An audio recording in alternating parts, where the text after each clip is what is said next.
So Uber sent out its 27-page agreement.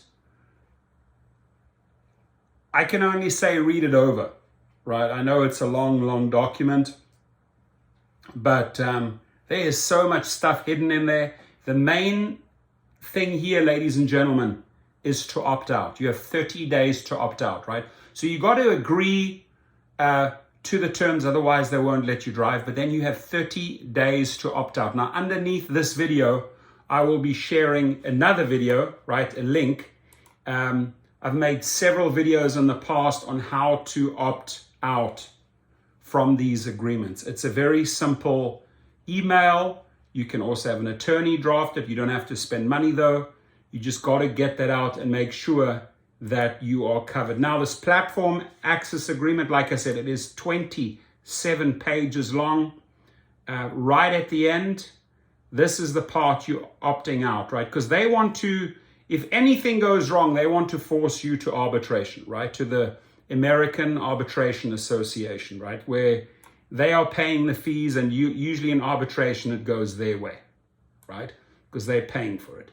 Now, right at the bottom here, you see number 13.9, enforcement of this arbitration provision. You have the right to consult with counsel of your choice concerning this arbitration provision and to be represented by counsel at any stage during the arbitration process.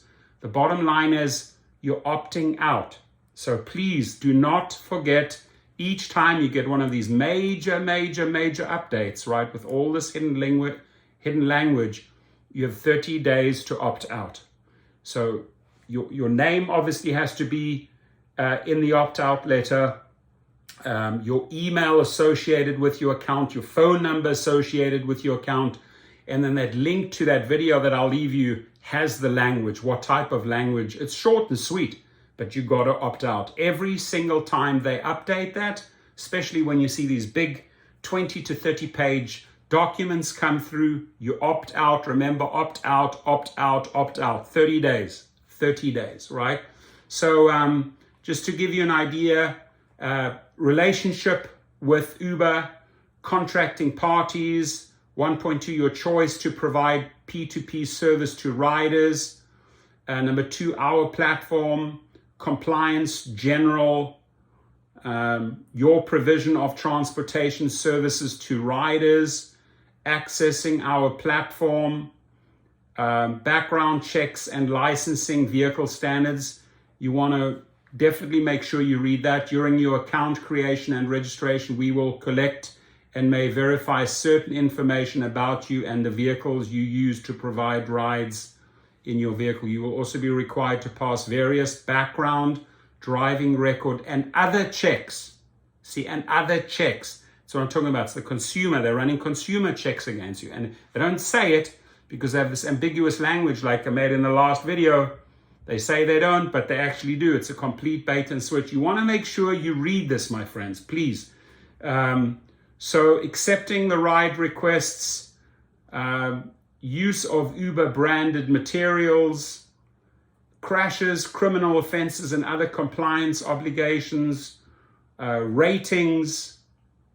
Your rider may be asked to comment on your service, and you may be asked to comment on your rider. These comments can include star or other ratings and other feedback, collectively ratings, which we will ask all parties to provide in good faith.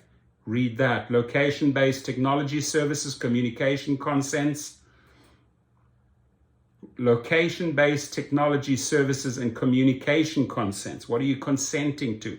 Basically them spying and following all your whereabouts, looking into everything, dash cam. It's all in here, my friends. Insurance. Limitations on your personal insurance. Your other insurance for P2P service. Your other insurance for P2P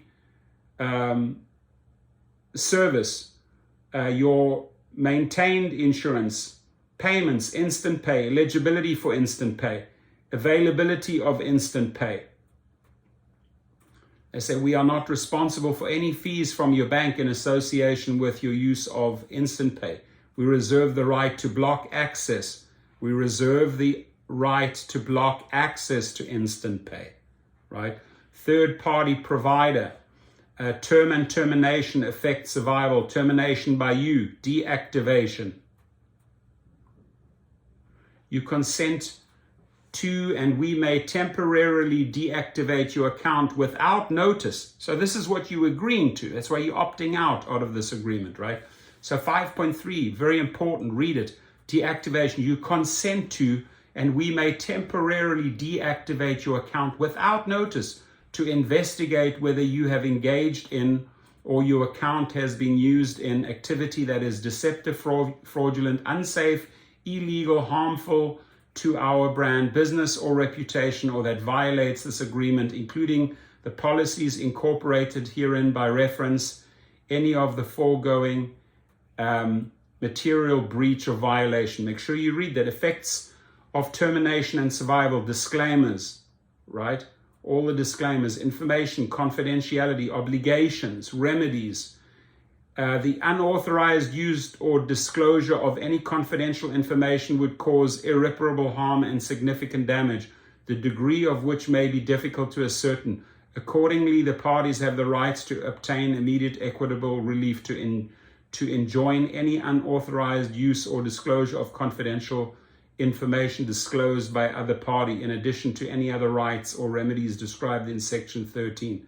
Read that. Intellectual property, third-party services, termination of prior agreements, prior TSA, other agreements, miscellaneous modifications, severability, assignment, conflicts, interpretation, notice, governing law, entire agreement, no incorporation, existing documents, questions, arbitration provision. Important. Please review this arbitration provision carefully, as it will require you to resolve disputes with us on an individual basis through final and binding arbitration, except as provided below.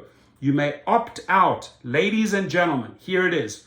You may opt out of this arbitration provision by following the instructions below.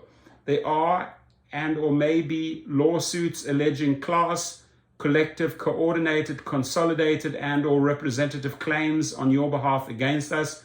If you do not opt out of this arbitration provision and therefore agree to arbitration with us, you are agreeing in advance, except as otherwise provided below, that you will not participate in and therefore will not seek or be eligible to recover monetary or other relief in connection with any such class, collective, coordinated, consolidated, and or representative lawsuits.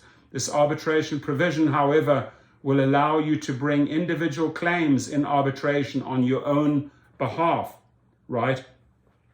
So a little side note, in the courses that I'm setting up, how to speed up your background check, right?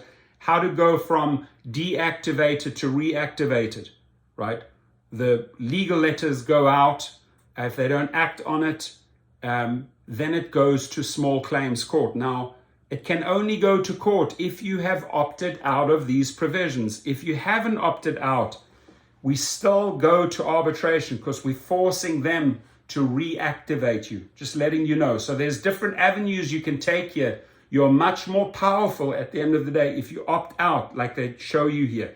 How this arbitration provision applies. This arbitration provision is a contract governed by the Federal Arbitration Act and evidences a transaction involving commerce, and you agree that this is not a contract of employment. So you agreeing that this is not a contract of employment involving any class of workers engaged in foreign or interstate commerce within the meaning of Section 1 of the... It's just, you almost have to get an attorney to go over it, right? It's a cluster, F-U-C-K. Limitations on how this arbitration provision applies. Please read it, especially, I would say, from page 17 to 27. It's all about arbitration to screw you over, right? It's why we opt out. So I will leave the link to this document below. And I'll also leave the link on how to opt out. You have received this document, so make sure you go over it. Please, everyone, leave your comments, and stay safe.